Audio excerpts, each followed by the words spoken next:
So I breathe Formula One, I live Formula One, I train to be fit to drive Formula One cars, I eat to be fit to drive Formula One cars. And it didn't arrive the moment that I felt I need to change the lifestyle. My lifestyle is great, and I love what I do.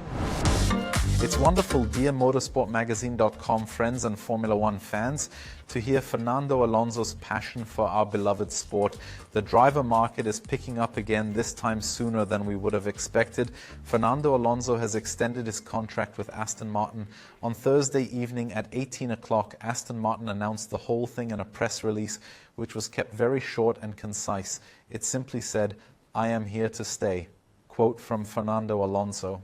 But then there was a bit more from the maestro. He spoke to us for over 30 minutes, and we would like to summarize the most important points from this media round. First of all, yes, of course, Fernando Alonso was one of the hottest stocks on the driver market. Mike Crack, the Aston Martin team boss, had been saying for months that Aston Martin would like to extend his contract. Now it has actually happened. Fernando Alonso has not really let himself be seen in the cards yet. He said that he first has to decide for himself whether he wants to continue with Formula One at all. Then, when he has made this decision, he will talk to Aston Martin first, and only if it doesn't work out with Aston Martin, then he would also talk to other teams. So now the decisions have been made, and it has come as it had to come. My love for Formula One and my love for Aston Martin didn't change, but I just wanted this time to really speak with myself and make the decision and the commitment. Obviously, Formula One takes all your time, all your energy. You have to give up basically everything in life to keep racing. And I wanted just to speak with myself if I was ready to do so. And yeah, it was not too difficult. I think we both wanted the same. I wanted to keep racing with Aston Martin. Aston Martin wanted also to keep me on the seat. So yeah, when two parties they want something, at one point you reach an agreement. As a fan, you might actually underestimate just how demanding a Formula One season is for all the staff in the racing circus, even for a racing driver, even if it is, of course, everyone's dream job. Nevertheless, you definitely spend 25 weekends away from home. And that was a strategic approach by Fernando Alonso. He said that at the beginning there are the parts that are the least fun.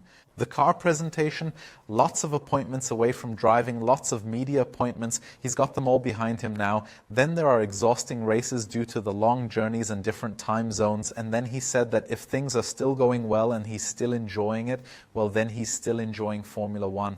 And that's why he waited it out. But he also realized that he had to make changes. So he announced before the season that he would be adjusting his travel schedule a little. Now he has said that his family will come to the races more often so that he no longer feels like he is missing out. So if you can afford it, you can of course bring all your comfort to the races. That is of course an elite position in Formula One. But if you can do it, why not do the whole thing? Details about the new contract, as I mentioned, were not given at all in the press release. There was only this one quote, but then Mike Crack sent a little something afterwards and it said, yes, it's a multi-year contract. That means that Fernando Alonso will definitely still be on the grid for the 2026 season, but 2026 is not everything.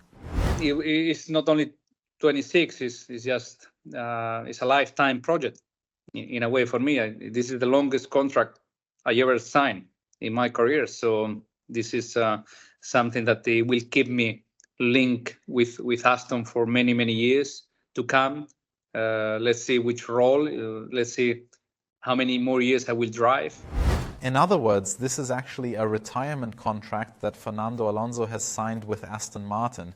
I'm curious to see exactly what it will look like when he finishes his active Formula One career, but it's not that far yet. There are at least 2 more seasons to go.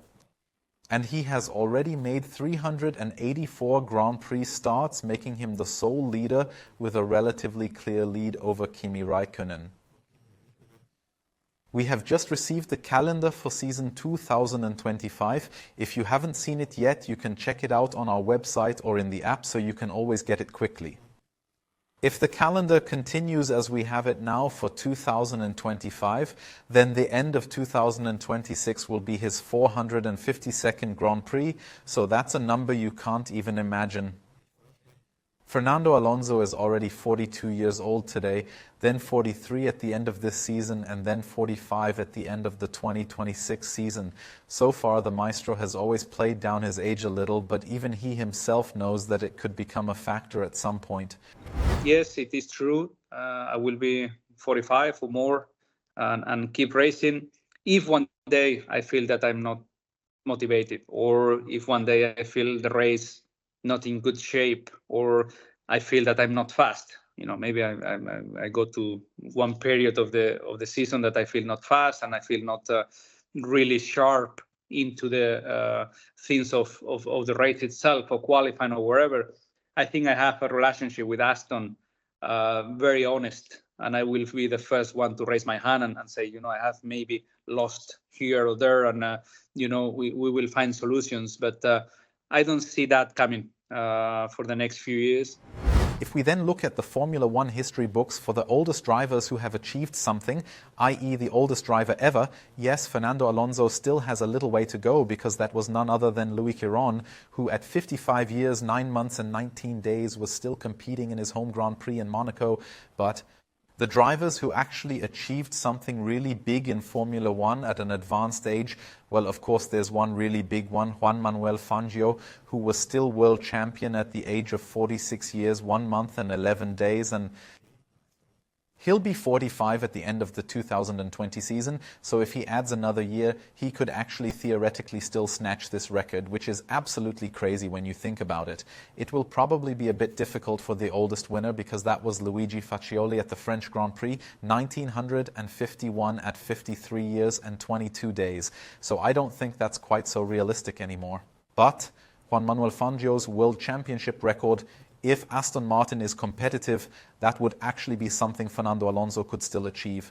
But he has also indicated that if his active Formula One career comes to an end at some point, that does not necessarily mean that his racing career is over. At the moment, not. Super focused on Formula One, and that will be my only thing in my head. But I think I can nearly 100% say that I will try Dakar in the future when I stop Formula One. That will be something that is still in my head. And with Aston, there is the Valkyrie as well in Le Mans starting next year. So yeah, who knows if that will be also a project that I can help. So Fernando Alonso is a real racing animal. He simply needs a steering wheel. He simply needs something under his accelerator foot. It's wonderful that there are people who love and live the sport as much as he does. But why did he commit to Aston Martin for a relatively long time? That's a very interesting point, and 2026 is of course the key. In 2026, there are not just one new set of regulations, but 2 new sets of regulations. On the one hand, the chassis era will change again as the ground effect era arrived in 2022. It will most likely remain the case that most of the downforce will be generated via the floor, but the regulations themselves will change significantly on the chassis side. And why will they change so significantly? Because the engine technology is changing with a much larger proportion of electric power, and that's why people in Formula One always believe that the power ratio could change more when there is such a big change. That was also one of the reasons why Fernando Alonso actually wanted to come back in 2022, because it was already a big change back then, even if it was smaller than the one that will come in 2026. The 2022 comeback then turned into a 2021 comeback for Fernando Alonso when the new era was postponed from 21 to 22 due to the coronavirus pandemic. So Alonso came a year too early, so to speak, but he makes no secret of the fact that this was also a very decisive factor in his decision in 2026. Yeah, it was an important point. I will not lie. I think, to commit to a project, 1 year project, it didn't make sense for me. It's not that I had 1 year proposal elsewhere or anything like that. It was just I was very clear to Aston in the first conversations that the appealing part of this project is just, everything that we are building. It was the new campus last year. It's going to be the wind tunnel this year. It's going to be the new regulations in 2026 and Honda coming as a partner. And I think that was, for me, a must. I think to really enter a new regulations with a new project, with a new wind tunnel, and also with Honda as a partner, it was something for me that it was very, very important. And part of the decision to stay at Aston is because they are with Honda for 2026. You heard it, Honda. And for those of you who have been following Formula One for a little longer, of course, it rings a bell. Fernando Alonso and Honda, yes, Aston Martin becomes the Honda Works team in 2026. And Fernando Alonso and Honda, there's not a particularly glorious history. When Honda returned to Formula One in 2015, they teamed up with McLaren, and who was at McLaren at the time, or who moved there from Ferrari? Yes, Fernando Alonso. It was a very, very difficult time, and that's actually a huge understatement because Honda had great difficulties with their comeback. They lagged behind the competition for a year, and if you can remember 2014 from the turbo hybrid era, in the first year there were already really big problems for several manufacturers, actually for all of them except Mercedes. Honda started a year later, so the others already had the advantage, and Honda struggled accordingly, with little power, lots and lots of reliability problems, and Fernando Alonso didn't like it at all back then. He disgraced Honda in front of the whole world and spoke publicly about a GP2 engine, the Pandor to today's Formula 2. The whole thing led to McLaren and Honda parting ways prematurely. It was a huge drama. On top of that, Fernando Alonso and Honda left a lot of scorched earth behind them. He later also competed in the Indy 500, then no longer got a Honda engine, and later he also started in Le Mans with Toyota, mind you.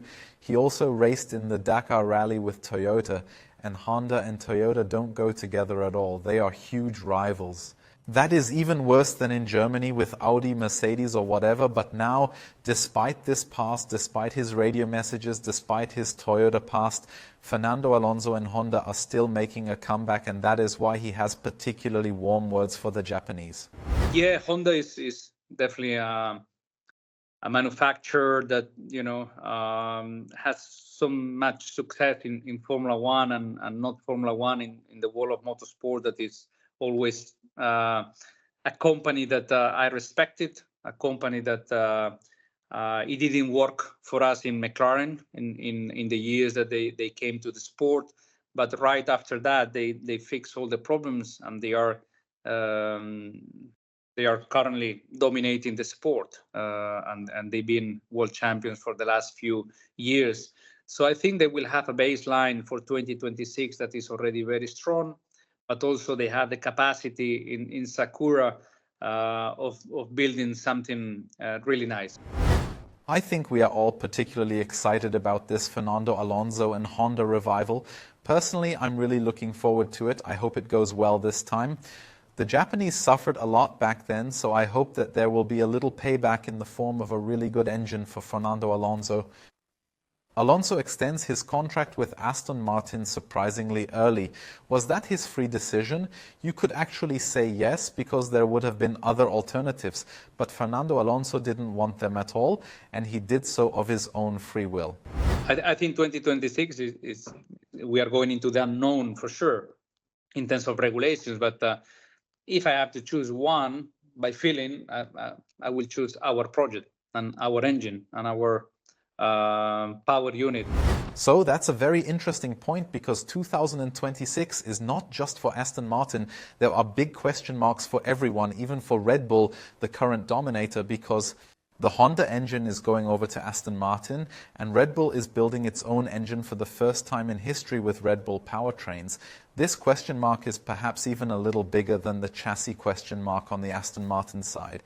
In general, of course, all teams are faced with the question of how to start a new era, which is why I think Fernando Alonso's decision is very understandable, even if he had other options. Nevertheless, Fernando Alonso admits that he has also done a little bit of research elsewhere. I did speak with other people as well. Yes, I think it's normal when you enter negotiations, you need to balance a little bit what is the market. You need to listen to everyone else as well, because it's just a normal procedure, and I think it's fair as well to listen to all the proposals and to see how the market moves. But I don't know, in my head, Aston was the logical thing for me to do, and at the end it was also the best and the most, I felt the most wanted in Aston Martin. All the other conversations were just light and never came into any conclusions or something like that, and maybe more time was needed, all these kind of things, while in Aston it was a clear desire to work together, which was the same that I had. So that's why it came very easy. Fernando Alonso wanted to check out his market value, and the other teams, says Fernando Alonso, were perhaps not necessarily very interested in him, but also wanted to see what was possible and simply wanted to put out feelers. In the end, Fernando Alonso has decided to continue with Aston Martin. But what impact does this have on the driver market now? The 2024 driver market is one of the most exciting in history, with Lewis Hamilton moving from Mercedes to Ferrari in 2025, which was the stumbling block. But then there were the internal team disputes at Red Bull Racing, and apparently still the possibility of Max Verstappen, the world champion, leaving Red Bull Racing early, as he actually still had a contract up to and including 2028. But nothing is unthinkable at the moment. However, the fact that Fernando Alonso has now extended his contract makes things look a little different. Max Verstappen, should he really leave Red Bull, is repeatedly linked to Mercedes. Yes, that option is still there, but he has also recently been linked to Aston Martin. On the one hand, there's not that much between the two of them in sporting terms, but on the other hand, Fernando Alonso has already said new factory, new wind tunnel, then the works team in 2026. That's an interesting thing, and Max Verstappen already has a relationship with Honda, unlike Fernando Alonso, a very positive one. With Fernando Alonso's extension, however, this door should now be closed, because we must not forget who is sitting in the second cockpit at Aston Martin. Yes, Lance Stroll, the son of the team owner. Another very interesting topic, which I spoke about in the AVD Motorsport-Magazin with our expert Christian Danner, was this Aston Martin-Lance Stroll construct.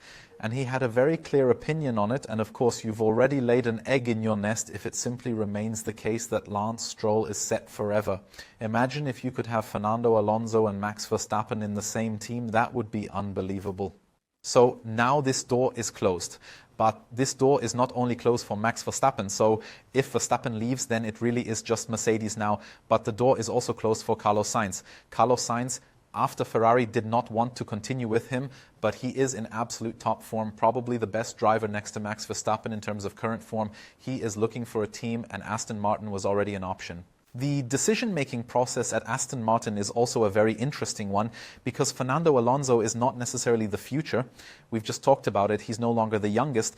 With Carlos Sainz, they would probably have a few more years up your sleeve, but they have said, okay, Fernando Alonso is currently doing a really good job. We trust in his services, and have therefore closed the door for Carlos Sainz. So for Carlos Sainz, the options are Mercedes, then Red Bull Racing. We don't know exactly what will happen. Sergio Perez doesn't give the impression at the moment that he would give up the cockpit voluntarily. And then there's the option for Carlos Sainz at Sauber, but that's the least attractive solution for him in sporting terms, at least in the short term. Sauber will then become the Audi Works team in 2026, but whether they will be competitive right from the start remains to be seen. In the meantime, we have to talk about the top 5 teams, but otherwise the doors are closed. Ferrari with Lewis Hamilton and Charles Leclerc, McLaren with Oscar Piastri, and of course Lando Norris, and Aston Martin now with Fernando Alonso and Lance Stroll as well. That's why we have to see what's going on at Red Bull Racing. There are big question marks even within the team. There are even more and bigger question marks than just the driver issue. And then there's this one cockpit in the top 5 at Mercedes to be filled alongside George Russell. Incidentally, a very interesting test is taking place in Austria next week. Andrea Kimi Antonelli is testing a Formula One car for the first time in his life. It's the 2021 Mercedes car, so we still haven't written him off, even though things didn't go so well in Formula 2 at the beginning. We still have to keep him on our radar. You should also keep an eye on our print edition. Issue number 96 has just gone to press today, and it's all about Mercedes, among other things. Maybe we can already show you the cover. I think it's an absolute masterpiece. You have to look at it a bit. It has to grow on you. It almost looks a bit retro, like 2000, but I think it fits in wonderfully with the theme of Mercedes in permanent crisis. We talked about 2026. There is really in-depth information about the 2026 engine. We spoke exclusively with Nicolas Tombazis, so let's get going. abo.motorsportmagazine.com.